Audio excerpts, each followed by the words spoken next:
ஒரு ஹிந்து பொண்ணு டெல்லியில் ஜும்மா மசூதி சுற்றி பார்க்க வராங்க. அப்போ அங்கே உள்ள முஸ்லீம்கள் ஃபுல்லாக இளைஞர்கள் எல்லாம் நிற்கிறாங்க. அப்போ வந்து ஒரு ரிப்போர்ட்டர்கிட்ட அந்த பொண்ணு சொல்லுது, நான் வந்து இந்த முஸ்லீம்கள் சுற்றி இருக்கிறாங்கல்ல, இந்த இடத்துல எனக்கு ஒரு பயமும் இல்லை. நான் ரொம்ப சேஃப்டியாக இருக்கிறேன். நான் ஃபீல் பண்ணுறேன் நான். என்னை இவங்க எதுவும் ஒன்றும் செஞ்சிட மாட்டாங்க அப்படின்ட்டு அந்த பொண்ணு சொல்கிறாப்புல. அப்போ அந்த ரிப்போர்ட்டர் கேட்குறாப்புல, ஏன் யோகி ஆதித்யநாத் சொல்கிறாப்புலையே இந்த மாதிரி ஒரு 100 முஸ்லீம்களுக்கு மத்தியில் ஒரு 50 இந்துக்கள் வாழ்ந்துட முடியாது, ஒன்றா இருந்துட முடியாது, பெரிய பிரச்சனை அப்படின்னு சொல்கிறாரு அப்படின்றதுக்கு, அவரை விட்டு தள்ளுங்க. அவரெல்லாம் ஒரு பொலிட்டீஷியன். எது வேண்டாலும் பேசலாம், என்ன வேண்டாலும் மனசில் நினைத்தது பேசுவாங்க, ஓட்டுக்காக எதுவும் பேசுவாங்க. முதல்ல அவரை வந்து அந்த யோகி பாபான்னு சொல்கிறதையே விட்டு தள்ளுங்க. அவர் ஒரு யோகியே கிடையாது.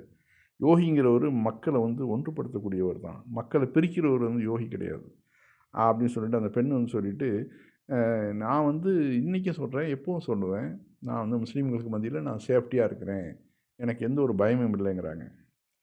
அந்த வீடியோவையும் பாருங்கள்.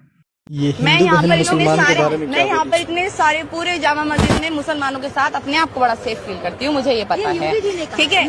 उनके कहने से क्या होता है, वो भारत नहीं है, वो हमारा देश नहीं है, वो एक नेता है जो अपने मुंह से कुछ भी बोल सकते हैं, उनकी अपनी जुबान है, वो कुछ भी बोल सकते हैं। पहली बात, उनको योगी बाबा कहना बंद कर दें। जो योगी होते हैं, जो बाबा होते हैं, वो जोड़ने का काम करते हैं, वो पॉलिटिक्स नहीं करते हैं बैठ के। आपने देखा है कभी कोई साधु संत ऐसे बैठकर पॉलिटिक्स कर रहा हो? नहीं। இவங்க என்ன சொல்கிறாங்க, யோகி வந்து என்ன வாயில் என்ன வருதோ அதை சொல்லிவிடுவாப்புல. அதை வந்து இவர் வந்து இந்தியா கிடையாது, இவர் வந்து இந்திய மக்கள் கிடையாது, இவர் ஒரு பொலிட்டீஷியன். அதனால் இவரை வந்து பெருசுப்படுத்தி இந்துக்களுக்கு இவர் ஒரு அத்தாரிட்டி மாதிரி காமிக்காதீங்க, தயவு செஞ்சு அது மாதிரி காமிக்காதீங்கிறாங்க அந்த பொண்ணு. உண்மை தானே? அதாவது யோகிங்கிறவர், சாமியாருங்கிறவர் என்னன்னாக்கா, அவருடைய மதத்துடைய நல்ல விஷயங்களை பேசணும். அவருடைய இந்து மதம் வளர்கிறதுக்கு, இந்து மதம் வந்து எவ்வளோ நல்ல விஷயங்கள் சொல்லுது அப்படின்னு அதை தான் சொல்லுவார். அது அவங்கள தான் யோகின்னு சொல்லுவாங்க. ஆனால் இந்த ஆள் ஆட்சி பொறுப்பில் வந்ததுலேருந்து சரி, எம்பியாக இருக்கும்போது சரி, எம்எல்ஏவாக இருக்கும்போது சரி, ஆரம்பத்துலேருந்தே முஸ்லீம் வெறுப்பு தான். ஐ லவ் முகமதுன்னு ஒருத்தன் எழுதுனா கூட அதையும் பிடிச்சி உள்ளே தூக்கி போடுறான்னா இந்த கிறுக்கனை என்ன சொல்கிறது? இவனை வந்து யோகி பாபான்னு சொல்லி தூக்கி வச்சுட்டு தலையில் வச்சுட்டு கொண்டாடுறாங்க.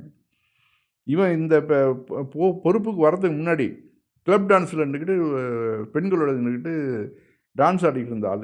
இந்த ஆளுடைய பழைய நீங்கள் வரலாறுலாம் எடுத்து பார்த்தீங்கன்னா தெரியும். ஆக இந்த பெண் சொல்கிறது வந்து 100க்கு 100 உண்மை. யோகியை வந்து தள்ளி வைங்க, யோகியை பெரிய மனுஷன் ஆக்காதீங்கிறாங்க.